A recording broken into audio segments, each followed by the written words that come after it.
Fala, meus queridos, como é que vocês estão? Muito bem por aqui. Hoje a gente vai começar a falar sobre a renda fixa. O que é alguns investimentos, como que ela funciona, onde mais ou menos que você deve investir, onde você vai ver ela. Vamos começar pelo mais básico de todos, que é o Tesouro Direto. O Tesouro Direto nada mais é do que você emprestar um dinheiro para o governo. Aí você pode até ficar na dúvida, fala, mas eu vou emprestar o dinheiro para o governo é ruim, é isso, é aquilo outro. Independente da ideologia, independente de partido, o governo do nosso país é o melhor pagador de juros que tem. Então o que acontece? Ele vai sempre te pagar.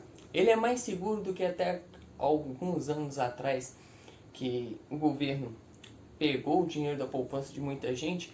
O Tesouro Direto, ele não sofreu com isso. Então ele pode ser mais seguro até mesmo que a poupança, que é o investimento mais tradicional que a gente tem hoje. Ele não vai te pagar um juros muito alto sobre aquele valor que está ali, mas ele vai sempre pagar mais do que a inflação, mais um pouquinho de juros. Então é um ótimo investimento para você deixar como poupança, de repente, da forma que você investir nele, como uma reserva de emergência, ok?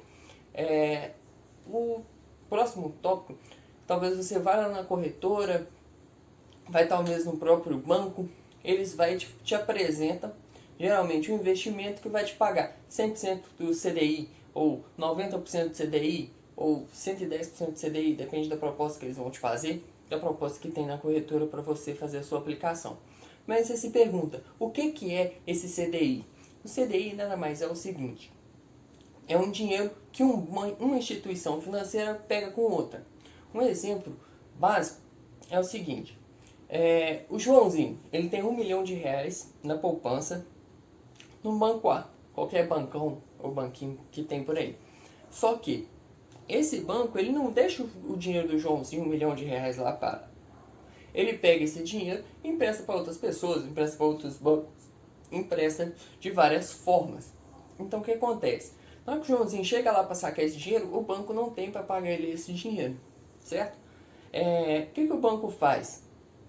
Ele vai em outros bancos, faz o empréstimo com outros bancos e quita esse débito com o Joãozinho. Por isso que geralmente ele te pede, quando a quantia é muito alta em dinheiro, ele te pede 1 ou 2 dias úteis para você conseguir sacar esse valor. Isso nos principais bancos grandes que a gente tem.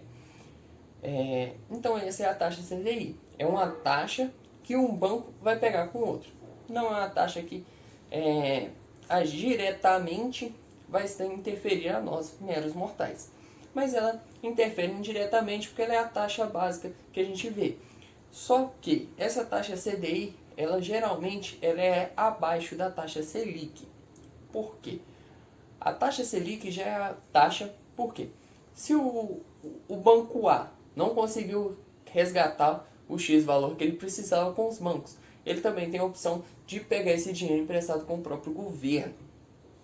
Então o governo vai e paga ele, e esse valor geralmente é cobrado na taxa Selic, que é a taxa básica de juros do nosso país.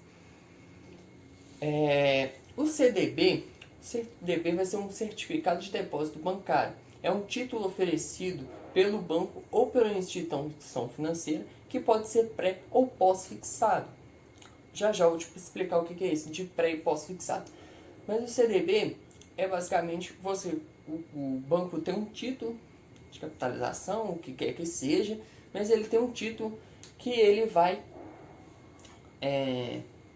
pegar e vai te vender uma cota desse título. Nessa cota que é o CDB. Então depende de como você vai comprar isso.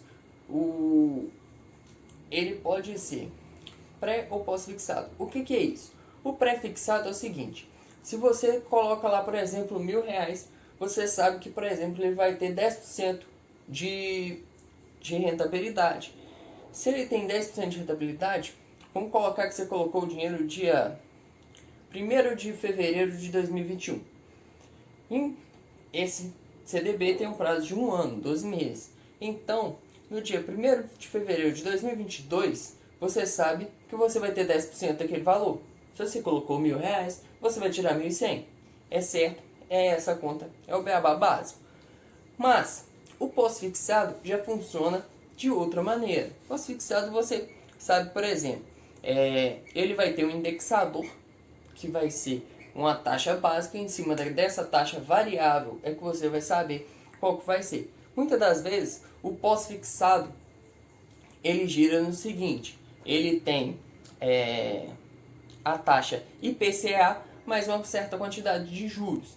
Então, por exemplo, se você investindo na mesma lógica, R$1.000 no dia 1º de fevereiro de 2021, você investiu R$1.000. A taxa IPCA do período, que é a taxa de inflação que a gente tem, ela vai subir, por exemplo, 10%. Vamos jogar na mesma conta que foi mais fácil. Subiu 10%, mais 2%. Então ela tem IPCA mais 2%. Ok? Se ela tem IPCA mais 2%, você vai ter os R$1.000 mais os 10% do IPCA, que foi a taxa da inflação no período. Então você vai ter 1.100 mais a taxa de 2%. Então você vai ter R$1.120. Eu dei uma bugadinha aqui no cálculo aqui. Então você vai ter R$1.120. Você melhor do que você estivesse no pré-fixado. O pré-fixado pode ser bom em alguns momentos, pode ser ruim em muitos momentos.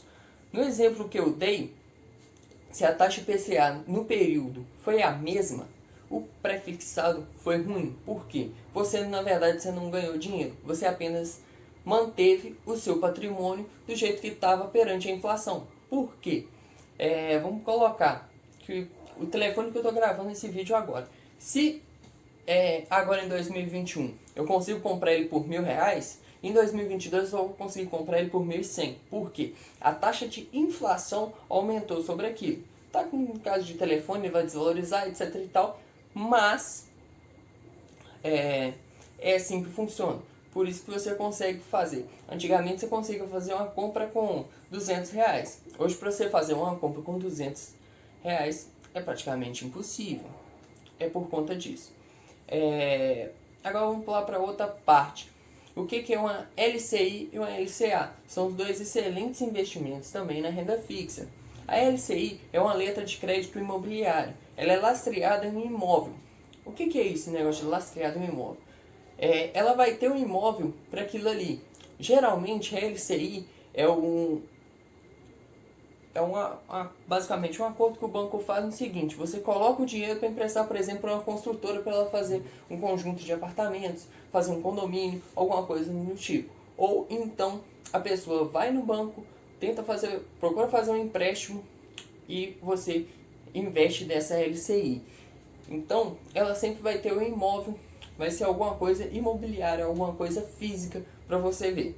A LCA ela já é um pouquinho diferente.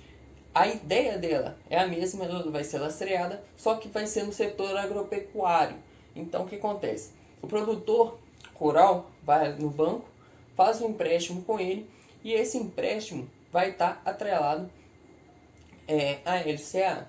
Vai ser o título, a letra de crédito que o investidor vai estar colocando dinheiro ali, é o produtor agropecuário que vai estar pegando esse dinheiro e vai estar usando na fazenda dele, no sítio, no que quer que precisar, seja para comprar sementes, seja para comprar insumos para a fazenda dele, seja para comprar um trator, alguma coisa nesse sentido. Então vai ser sempre no setor agropecuário, a LCA, a LCI sempre no setor imobiliário. Aí você me pergunta, mas e se por um acaso o banco que eu fui lá investir, ele quebrou, ele sumiu, desapareceu, pegou fogo, sei lá o que aconteceu. O que acontece, gente? Aqui no Brasil a gente tem um FGC, é o Fundo Garantidor de Crédito. Ele funciona da seguinte maneira: até o valor de R$250 mil por CPF, então, só eu, por exemplo, eu tenho 100 mil na LCI, 100 mil na LCA, fiz um fundo no CDB de R$200 mil. Então eu tenho 400 mil de patrimônio. Se os 4 investimentos que eu fiz quebrarem, o banco, eu só fiz investimento em um banco só, e todos os investimentos desaparecerem, eu sou garantido até 250 mil reais. Então, sempre lembre muito disso.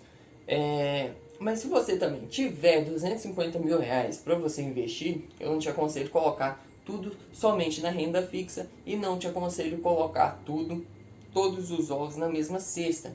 Coloca sempre um pouquinho aqui, um pouquinho ali, um pouquinho lá. É sempre muito mais dinâmico essa ideia. E se por um acaso der algum problema, quebrar, alguma coisa acontecer, você tem, quebrou de um lado, mas você tem as outras bases te sustentando. Outra coisa que é bem importante de lembrar, para você olhar, principalmente nos bancões, eles são muito bons com taxas extremamente altas. Então o que acontece? Você vai no CDB, o CDB, por exemplo, ele te dá uma rentabilidade, mas ele tem uma taxa de administração. Então ele te dá com a mão e o banco já vem do outro embaixo e te puxa com outra mão. Então a gente tem que sempre ficar muito esperto com isso. Nas corretoras, às vezes tem a taxa mínima de aplicação e uma taxa realmente para você comprar aquele fundo. No caso de ações, existe muita taxa de corretagem. Então a gente tem que ficar muito esperto com isso. Por quê? Pra gente que ainda está começando a investir e tudo e tal, não tem um capital muito grande, não tem uma renda para estar aportando todos os meses um valor muito alto, uma taxa de corretagem alta pode fazer uma grande diferença nos investimentos. Se você, por exemplo, for investir todo mês R$100, bonitinho, R$100, mas se você pagar, por exemplo, R$5 de corretagem, você já vai ter menos 5% do seu capital. Então você vai ter que estudar muito mais o seu investimento para você ter uma rentabilidade de 5% já ali, entendeu? Há muitas corretoras, há muitos bancos que não tem essa corretagem. Um exemplo que eu uso hoje, não ganho nada por isso, mas eu uso a Clear. A Rico também, me parece que hoje ela não tem mais corretagem. Então o que acontece? Você consegue comprar a quantidade de ações que você quiser sem você pagar essa corretagem. É uma coisa muito importante. Lembre-se sempre disso, ok? É isso por hoje, meus queridos. Um beijinho. Deixa aí nos comentários alguma sugestão. Se ficar alguma dúvida, deixa aí também que a gente vai estar procurando responder. Tem o nosso canal também no Instagram. Qualquer dúvida pode mandar lá. É isso aí. Muito obrigado. Beijinho. E até semana que vem com o próximo vídeo. Bye, bye, galerinha.